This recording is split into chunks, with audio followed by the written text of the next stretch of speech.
Hey, so let's talk video games. I am definitely a big gamer myself.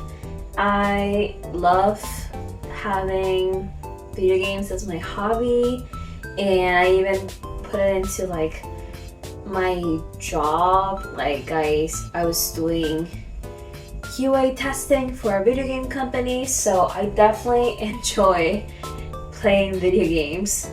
So I want to show you guys, or my subscribers, some of my favorite video games, and hopefully you can find some recommendations here and there.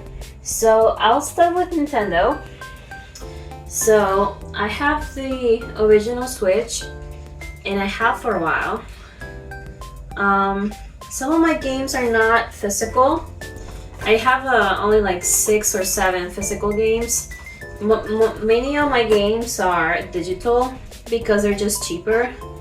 But I will say my top 3 most played games would probably be number 1, Animal Crossing, number 2, Super Mario Odyssey, and number 3 would probably be Coffee Talk, the original one. But in general, I do enjoy having the Switch as a handheld, because when I travel I can just put it in my bag and then I can just charge it, and when I'm on the go it's good to just have it. So if I'm on the train or on the plane, I can just play my Nintendo Switch. Some other cool games are Zelda Breath of the Wild.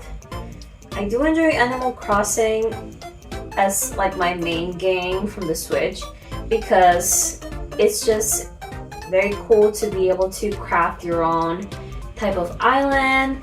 It's very much like a farming, not a farming, but like a live sim with a bit of like, you know, fishing and crafting and whatnot. Very, very fun. Like you can get this on your house, and it's very cool.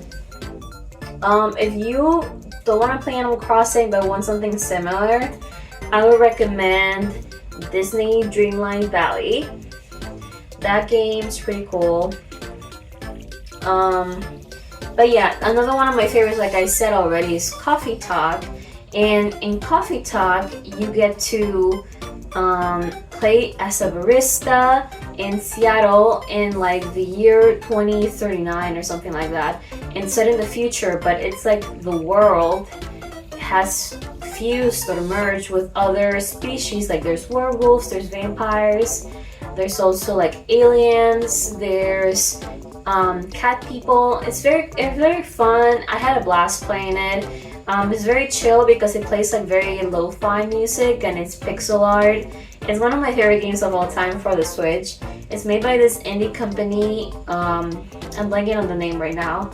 But I think they're from Singapore. Very cool. And I do have their second, like this episode 2, Hibiscus and Butterfly from Coffee Talk. And I think it wasn't as good as the first one, but I did enjoy it. And then some other fun games. The good thing about Nintendo is that it's so family friendly, and they're known for that. So you get to enjoy a lot of things with your family and friends that are not R-rated or mature, in a way where their characters are so like, you know, they give you very like wholesome vibes, you know? This is a Kirby thing that I have that oh god. Anyways, but yeah, Kirby games, I would say the new Kirby Forgotten Land, well, relatively new game, is awesome. And I mean, you can't really play the Nintendo Switch if you're not gonna play Mario Odyssey. This game is one of the best games that came out for the Switch.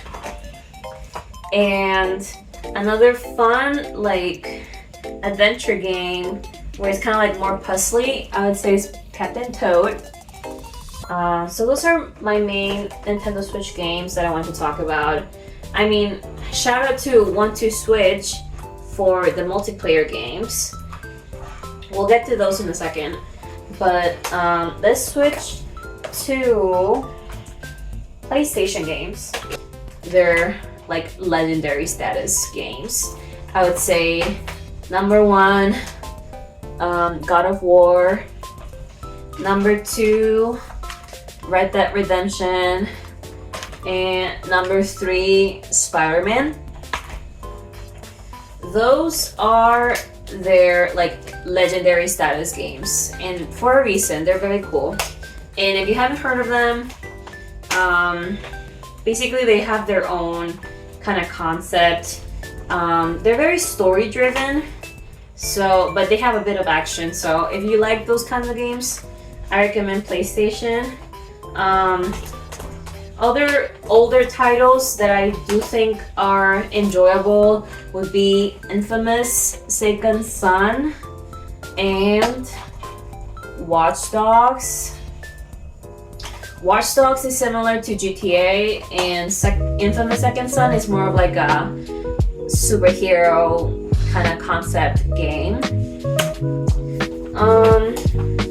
One of the newer releases, Hogwarts Legacy, is also pretty gnarly, pretty good.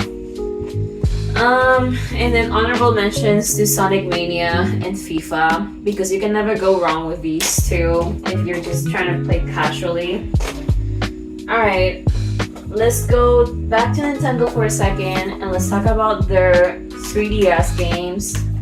I will say Nintendo has the upper hand in having characters, or like, you know, I guess they can sell more stuff with their Pokemon like concept, and they have a lot of plushies, but it's based on like, you know, collecting. It started off with collecting cards and then they turned into a game. I think it's very fun. I did start very late. I did the Pokemon Sun as my first one, and I'm sure a lot of people grew up with Pokemon's like Yellow or whatever, Pokemon Blue. I have a bunch of like smaller games inside my game because I don't have a case for everything. I do like Donkey Kong for Nintendo 3DS, and I like Nintendogs because I grew up with that. I'm trying to find some other games on my console.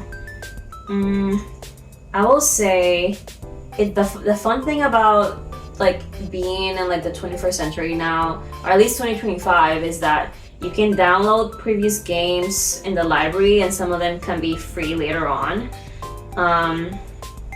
Oh yeah, so some other games that I have on my Switch are Nintendo Sports Resort, Nintendo Sports, Just Dance, Stardew Valley, Slime Rancher, Okami, Happy Game, Scott Pilgrim, Unpacking, Eastward, Unravel, Apsu, and Hollow Knight.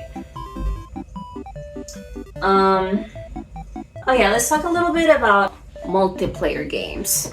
So my favorite multiplayer games, I would say, are It Takes Two, 1-2-Switch, Mario Party, and Mario Kart. I really want to try the new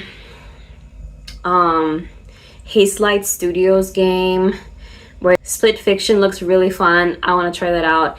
But anyways, this video is already too long, so thanks for watching, and I hope you found a game that you want to play from this video.